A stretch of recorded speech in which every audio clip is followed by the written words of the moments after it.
Hello friends, welcome to my channel. आज मी simple design घेऊन आलेली आहे.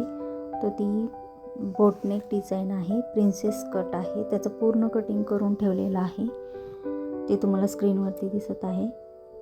प्रिन्सेस कट आहे, ही बाही आहे आणि हा बॅक पार्ट आहे. तर आज आपण बॅक पार्ट पाहणार आहोत. त्याचं मेजरमेंट तुम्हाला पूर्ण स्क्रीनवरती शो होत आहे. चेस्ट 30 आहे. तुमच्या चेस्टप्रमाणे कटिंग करून घ्या ब्लाऊजचं आणि ही डिझाईन तयार करा. हे असा शेप तयार करून घ्यायचा. असा ड्रॉ केल्यानंतर तो स्टिच करायचा. मेन फॅब्रिक सरळ ठेवायचं आणि अस्तर त्याच्यावरती ठेवून असा ड्रॉ करून नंतर स्टिच करून घ्यायचा. जसा ड्रॉ केलाय तसा असा ड्रॉ केल्यानंतर स्टिच करायचं. तोही व्यवस्थित स्टिच करायचा, शेप बिघडणार नाही याची काळजी घ्यायची. आता आपल्याला मेन फॅब्रिक आणि अस्तर कट करून घ्यायचे. थोडासा कट द्यायचा आणि नंतर थोडं थोडं अंतर सोडून कट करून घ्यायचं आणि त्याला छोटे छोटे कट द्यायचे, म्हणजे ते आतमध्ये फोल्ड होईल व्यवस्थित आणि शेप बिघडणार नाही.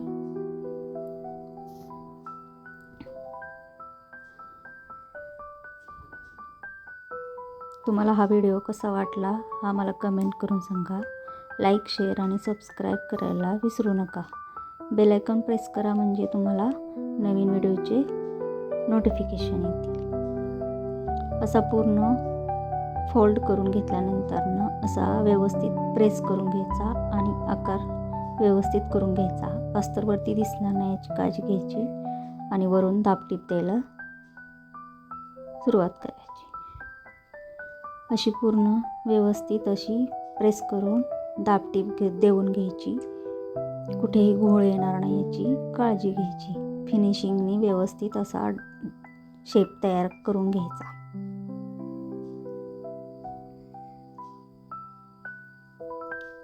असा पूर्ण शेप तयार झाल्यानंतर आपल्याला मेन फॅब्रिक आणि अस्तर हे पूर्ण जॉईन करून घ्यायचे.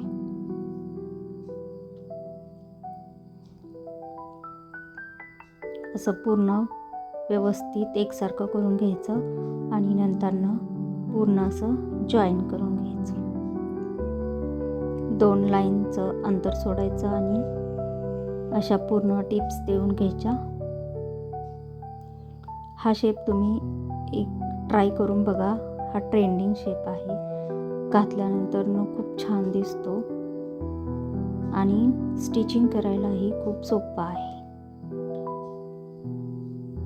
तरी तुम्हाला सोप्या पद्धतीने सांगितलेलं आहे की कसा स्टिच करायचा. असं पूर्ण स्टिच झाल्यानंतर मेन फॅब्रिक जे एक्स्ट्रावाला आहे ते असं कट करून घ्यायचं.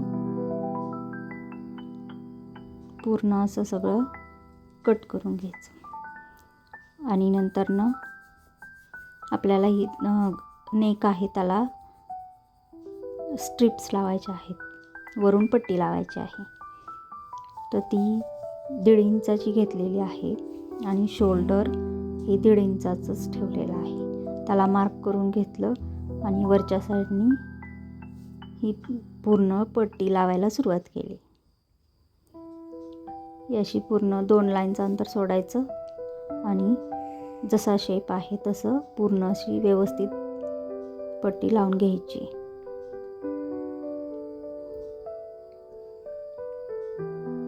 अशी पूर्ण स्ट्रिप्स लावून झाल्यानंतर त्याला छोटे छोटे कट्स द्यायचे आणि आतल्या साईडला फोल्ड करून घ्यायची,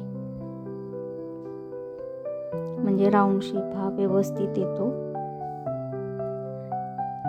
असं आतल्या साईडला फोल्ड करून घ्यायचं आणि वरून दाबटीप द्यायची. इथेही अस्तरवरती दिसणार नाही याची काळजी घ्यायची. फिनिशिंगने असा सुंदर राऊंड नेक तयार करून घ्यायचा.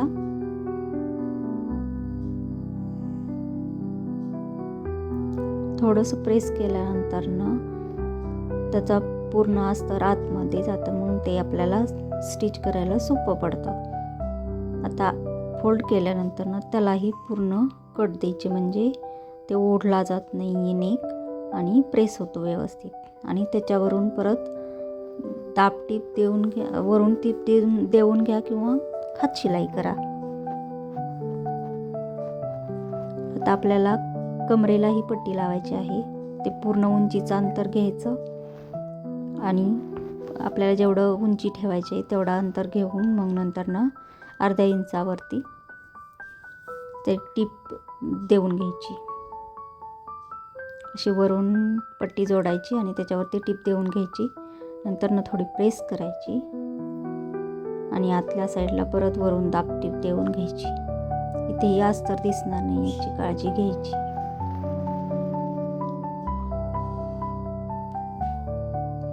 अशी पूर्ण दाब टीप देऊन घेतल्यानंतर ना परत आतल्या साईडने थोडी फोल्ड करून ती वरून एक टीप देऊन घ्यायची.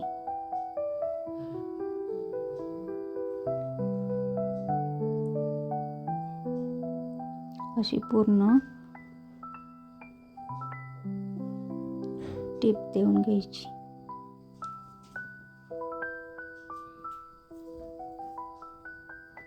आता आपल्याला इथे बॅक हुक तयार करायचं आहे. त्यासाठी नेक फोल्ड करायचा आणि मिडलला मार्क करून कटिंग करून घ्यायचं.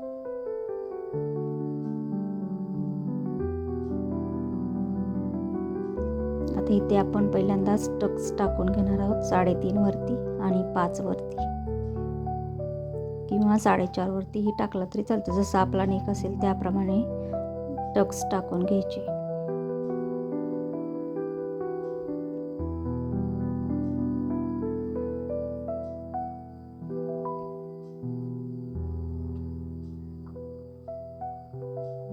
असं पूर्ण दोन्ही टक्स टाकल्यानंतर ना पुन्हा मिडल करायचं. एकसारखं पूर्ण नेक तयार करून घ्यायचा, पिन्स लावायच्या आणि कटिंग करून घ्यायचं. 2 पार्ट तयार करून घ्यायचे.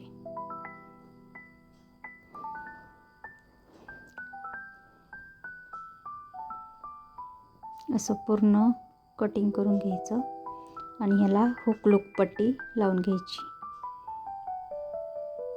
1.5 इंचाची हुक लूक पट्टी आणि 3.5 इंचाची लूक पट्टी करून घ्यायची. अशी पूर्ण लावून घ्यायची. जशी तुम्हाला स्क्रीनवरती दाखवलं आहे त्याप्रमाणे लावून घ्यायची. अशी तयार करून घेतलेली आहे. हा पूर्ण शेप तयार झालेला आहे. हा पहा किती सुंदर असा काजू कतली टाईप ते शेप तयार झालेला आहे. तुम्हाला हा व्हिडिओ कसा वाटतो तो नक्की कमेंट करून सांगा.